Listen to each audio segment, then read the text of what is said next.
Today, we're going to be discussing Niki Brazier's podcast on the Limitless Athlete podcast. And I want to kind of take it and run with it because Niki talked about something that was so important in postpartum anxiety and her challenges with that. And I think that is incredibly valuable. Um, Yet we can broaden that out and we can broaden it into anxiety, depression, and mental health within the CrossFit space. Mm. And what we're not going to say here is this is the cure to these situations. Like, I that's not our place. Yeah. We are not psychiatrists, we're not psychologists, and whilst I'm sure these techniques kind of aid and what we've used like aids people here, like it's really not the purpose of what we're doing here. We're here to just boost the way we feel, and it's not to cure disease and or cure ailments in this capacity. So it's for kind of informational and anecdotal purposes only, I'd say this. So and in light of that, like I think this fits into what Khan Porter was saying in his Mm. podcast. Like, let's discuss these things, let's talk about them, Yeah. let's do that um without the attachment of negativity and the stigma that goes along with that. So let's Mm. discuss that. And I think that's really what we're going to be doing today, because the situation is that so many athletes and so many of us and humans, let's say, have mental health challenges. Like, I've definitely experienced it. We go through these phases of highs and lows in mental health, and we experience that, and it's affecting, yes, us in the gym, but it's affecting us as a whole, and it's something that we can do something about. It's something that we're not completely passive within. Mm. So I think today is probably a good opportunity to share a few stories, share a few opinions of ours, and kind of and see where that ends up. That was a lot of me rambling, but how about that, Rachel? Sound like a plan? Sounds like a great plan, Tom. Okay, so we have this mental health challenge, depression, anxiety, and a few other things that go along with that. The We've outlined the kind of the situation, the problem, what happens with that. Um, would you be willing to share kind of any stories that are related to what Niki talked about in the podcast? Oh, sure. So, one of the pieces of the podcast that resonated most with me was her talk about body dysmorphia. And I have experienced that as well as eating disorder and disordered eating over the course of my life. So, starting CrossFit, I came in pretty mentally healthy. I was really interested in seeing kind of what I could do. I came in because the year before I had been cleared of post traumatic stress disorder. And I'd done all this really hard work on myself and found now I was looking for like another challenge. So I was not a great athlete as a kid. And so pursuing CrossFit was a way for me to say, like, okay, I'm rewriting the story about myself, about what kind of athlete I can be. Mm. So took on CrossFit, I didn't have post traumatic stress disorder anymore. Um, what ended up happening over the course of several years was uh, developing a desire to be smaller and leaner and have less body fat. And this led me on a course to um, nearly 2 years of disordered eating. And no one would have known that I was in a very serious binge and restrict cycle. Uh, but and no one would know because I was constantly getting compliments on how my body looked. It was always, wow, you look great. Like, oh, constantly I was getting compliments. And so I must have been doing something right and I must have been doing something healthy. In reality, I was losing body weight. And I was getting smaller, but I was also feeling dreadful. My mood was tanked and my performance in the gym really suffered. And it took me many years to come back from doing that. So once I realized that I was experiencing shame around the way that I was eating, that was my cue to, okay, you need to make a change. So I recognized that it was perfectionism that was causing me to enter these restrict and binge cycles. So in my mind, my nutrition was good only if I met my macros perfectly. and plus or minus 5 grams is what I would consider perfectly in this, mental state that I was in. So it wasn't on the nose; it was close enough. So, meeting my macros was perfection, and that was good and what I should be doing. And over the course of a month, I could hold on to that for about 4 weeks, and then I would have a full on day where I would binge, eat anything I wanted, and then I would get right back on it the next day and be back in my restricting cycle. Recognizing that that was unhealthy was a really long journey of teaching myself that it was okay to eat certain foods. It was okay to eat certain amounts of certain foods. And now I'm really happy to report that I have a really good relationship with food. It's not all the time. It's not perfect for sure. I do still experience moments of looking at my body and being dissatisfied. I don't think it's actually possible to achieve full what we call body liberation. So valuing our character more than our body aesthetics in a permanent state. That's a process and a practice that we take on probably for all of our lives. But my relationship with food now is significantly better, and it's purely based on making sure that I get enough protein, drink enough water, and I'm really focused on getting stronger. And so everything I do in the gym and what I eat and otherwise put in my body is okay. Is this gonna make you stronger? And there's also room for joy in the way that I eat food. So I love seasonal things. When my favorite ice cream comes out in the wintertime, it's cookies and nog, by the way. It's so good. I have some, and I have learned not to feel guilty or stress about that. But again, it is like a practice that I've undertaken.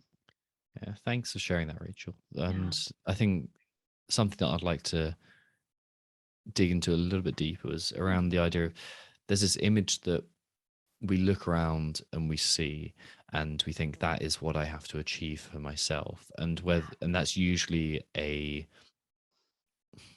version of that that's like turned up to 10. So we Yeah. see like this aesthetic, and then there's a part of our mind that remembers that at maximum intensity. Yes. Was that image coming through what you were seeing in the CrossFit world when you got in there? Was it Mm. coming through what you saw in society at large, like Mm. from childhood? Yeah, I mean, I can remember I was very self-conscious as a teenager. So I wore a lot of baggy clothes growing up. So I really tried to cover up my body. Um, because I didn't want anybody looking at it. As I got older, and when I got into CrossFit many years later, so as a 29-year-old, um, yeah, that image of what a good CrossFitter was a thing. I actually can remember in some of my early journaling when I was part of the Inner Athlete Performance Camp, I talked about having a six pack. Like for I didn't have a g- I recognize now I didn't have a good reason for wanting that other than I felt like it would make me belong. That's interesting. So it's like Yeah. this aesthetic is how It's my how ticket. yeah, exactly. Yeah. A ticket to belonging. Yeah, exactly. Yeah. That's really interesting because the Mm. CrossFit games that we are, or sorry, the CrossFit that we are sold into is so closely tied to the games. Yes. And I'm of the opinion that those are two different things. That health and Yeah. fitness, CrossFit for the general population, CrossFit for the community, for elite athletes, are two different things with two different purposes. Yeah. And there's this idea that I think people are with good intentions again moving against. I think there's a, a good explanation or a good move towards sharing bodies that don't fit that template of this is what the Yes. CrossFit is supposed to look like. So Yeah. that's obviously a great thing in inclusiveness, but you still have that opinion of like, oh, dudes are like V-shaped, girls are Yes. absolutely shredded and very low Right. body fat. Like Yeah. It's it's a this it's a opinion. Yeah. different it's a different aesthetic to me than it used to be. And um I I personally have very strong opinions about women taking up space both with their voices and with their bodies. My personal goal is to get as big as I can, just be a beefcake. So, because that inspires me when I see it in other people, but I'll do it with some body fat in my body too. Mm. Yeah, Yeah. there's is again, it comes to what we talked about a couple of episodes ago. Like, Yeah.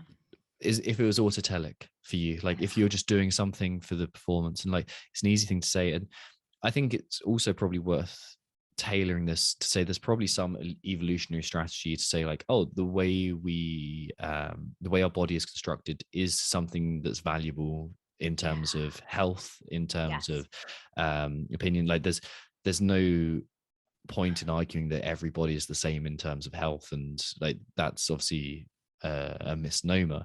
Yeah. But there is some nuance between this, like a huge amount of gray area between everybody is equally as healthy and everybody has to fit this template. And Exactly.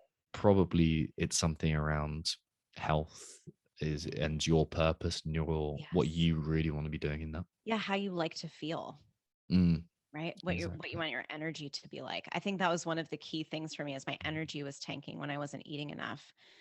And so I felt like garbage all the time. Yeah, that's a huge tell. Like a Huge. huge tell. But for some reason, again, it's normalized. Yeah. Yeah. It's like, oh, that's what you're supposed to feel like when you're cutting. And it's like, why are you Mhm. cutting?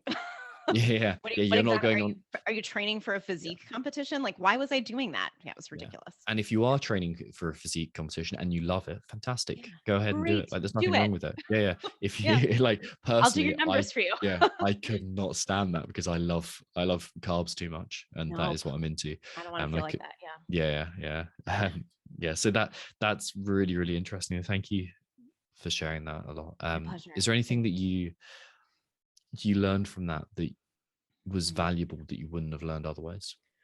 I wouldn't have learned how deeply ingrained my perfectionism was. Like I'd seen it in my work before where I would get really upset if I made a mistake, even if it was something really, really simple and small and non impactful, I would get really upset. But I had never seen it appear in this like all or nothing mindset. And Mm, noticing that in my nutrition allowed me to notice it in other things too that I really needed to see. mm, Yeah. yeah. So I'm sure it's helped you as a coach as well, right? Oh, for sure. Yes. Yeah. Mm. Yeah. Yeah. It's like, oh, once you see the way in all things. Ooh. Yeah. Yeah. It's deeply ingrained. Yeah. Have you got anything else around body image that you wanted to share? Mm, I think that's my story around Okay. body image. And what I really hope is that people who are struggling with it um, recognize that it actually doesn't have to be that way. You can love your body exactly as it is, but you can also reach a point where what your body looks like doesn't matter that much. What your mind and your heart and your soul are matters a lot more than what you look like. There we go. That's the takeaway there. That is Yeah. really the takeaway because ultimately who you are is something that you always have with you. Yeah. Um, whereas what you are and what you can do and what you can achieve can always be taken away from you. That's One right. of them is kind of eternally true. You still have to work on it. You still have to like Yeah. train your own mentality. Yeah. But it will lead you to those things that you want as well. This kind of it's a nice hidden catch. Like when you stop focusing on what you want and start focusing on who you're becoming, then you end up getting there. Yes. Yeah, it's a little Exactly. secret. Yeah, yeah. Yeah. And if it feels very strange to be doing that. Yeah. What stood out to you in this one, Tom? You know, the piece that really resonated with me was talking about weird ear popping techniques and Oh, yeah. kind of and just equalizing pressure in our ears that both Nikki and I do. And so that was one thing there. The other thing is just this idea again. I shared it in the Khan Porter episode Mm, of growing up and feeling a little bit different and mm, feeling like, oh, I didn't know how to be a kid and didn't know how I was supposed to act. And I think that all came to a head when I was probably 22, 23. It's okay. around the time I was trying to set up a CrossFit box. And honestly, in an objective manner, my life wasn't that good. Like I had some good things going, had some incredible things going. But I wasn't in the place where I wanted to be. And that made things really hard. But what made things even harder was this anxiety based predisposition to everything that had. There Mm, was, I realized how much fear there was in my life a few years, like looking back at it recently to a few years ago, I realized how, like, every decision was out of fear. Every intention was like, oh shit, like what if this happened? And that for Yeah. me was like the anxiety that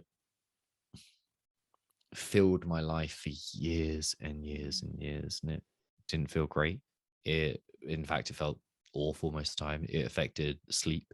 It affected my relationship. It Yeah. affected friendships, and it Mhm. really drew me to this point where I was isolating, and then it led to training too.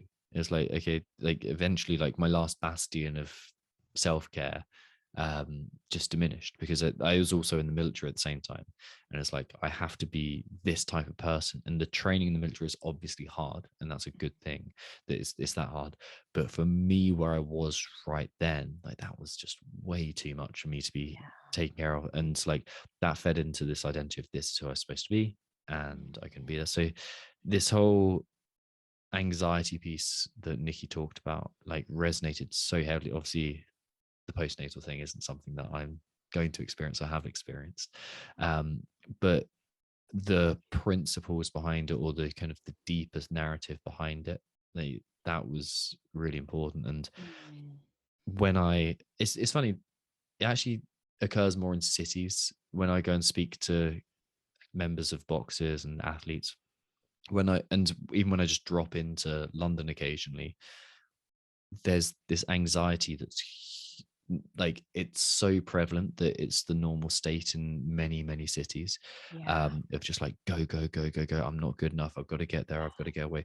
um and I feel it everywhere, and it's one of the reasons why I have to be outside of a city and I can't live Mhm. within a city, because I just pick up on it now and it becomes my default. But like I know it's so prevalent within CrossFit, within training, and within human life. And we need to, I think there's a better job that we can do of this. And I think everyone's on our way to doing a better job. Like we are becoming better at this, and we're becoming better having the conversation and discussing it, which is fantastic.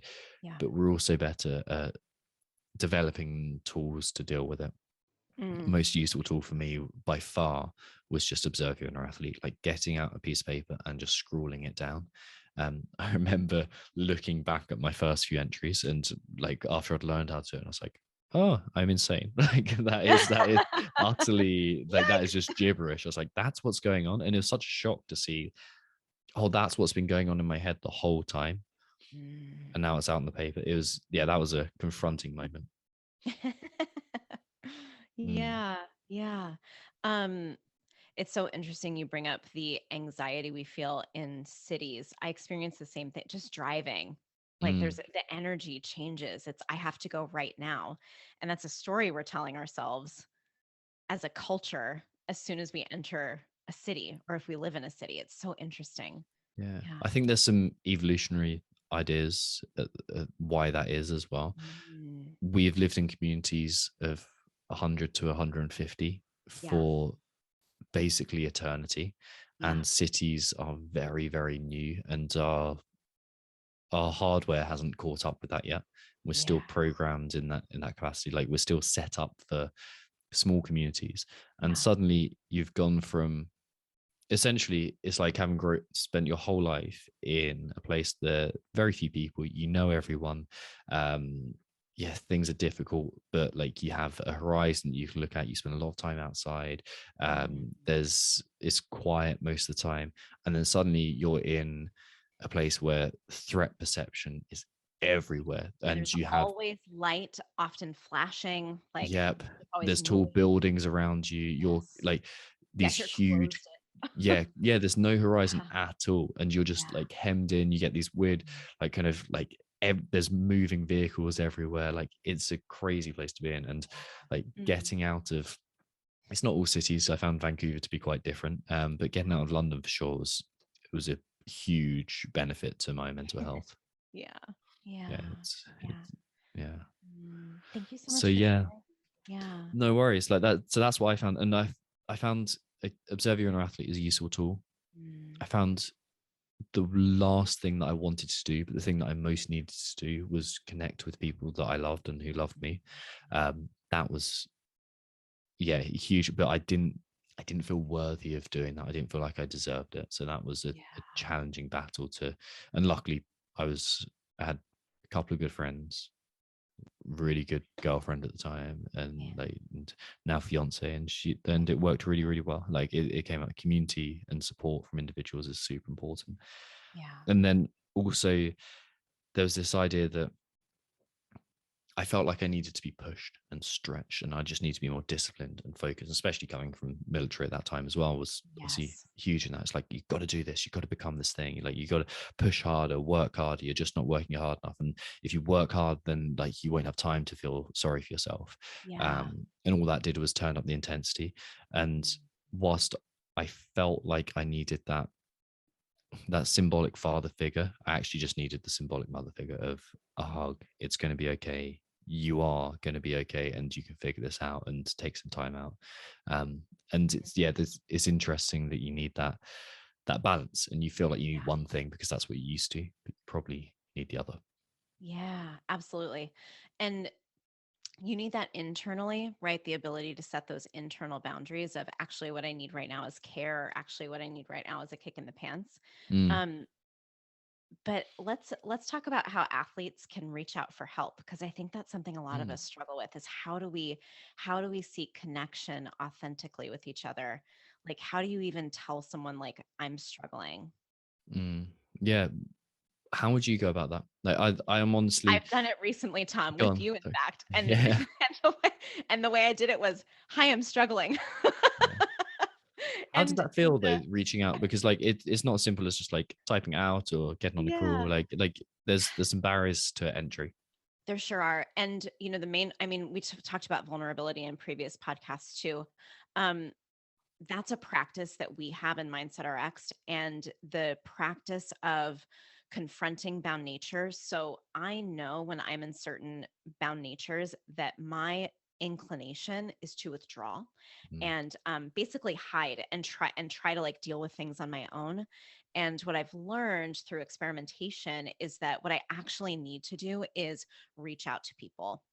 And I have yet to reach out to anyone who has full on disappointed me. So, the good news is we're often surrounded by people who genuinely care about us, and it's, it's honestly a gift to them to be called on to help us mm, in times of need. I think, especially because I'm a coach and I'm kind of a coach first in all of my relationships.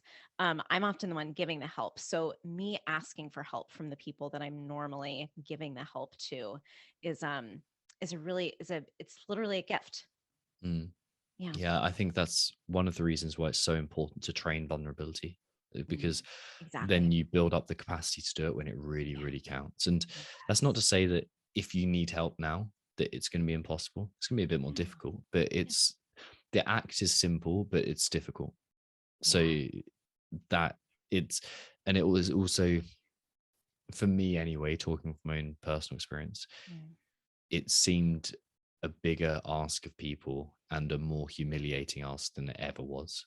yeah. um, and it brought up Yeah. more it brought up more uncomfortable conversations and all that kind of thing. But you know, I would be in a far worse place if I hadn't had those conversations. So true. Like, you're already experienced such extreme discomfort. It's another level of discomfort to decide that you're going to Mm, ask for help. Like, you send that text or that email, and you just feel so much anxiety and fear of what's going yeah, to happen next. you know, that's a really nice point though, that we don't have to walk up to someone and tell them physically. Now we have Yeah. the ability to text someone, to message them on Yeah. Instagram, to shoot them an Yeah. email, whatever it is. That Mhm. is, I'm not going to say it's probably missing out a little bit of the um, capacity for change that a Yeah. fully human interaction now, but Mhm. it's really good. And if it's all you Yeah. do, then that's so much better than nothing, It's infinitely better better than than nothing. nothing. Yeah, Something is better than nothing. Yeah. yeah, yeah. Yeah. Yeah, it's difficult. It requires a little bit of courage to do, but it's so worth it. So worth it. It's the only way you build courage is by displaying courage. Oh, exactly, Yeah, exactly right. Is there anything else you'd like to add here? I don't think so. That was great.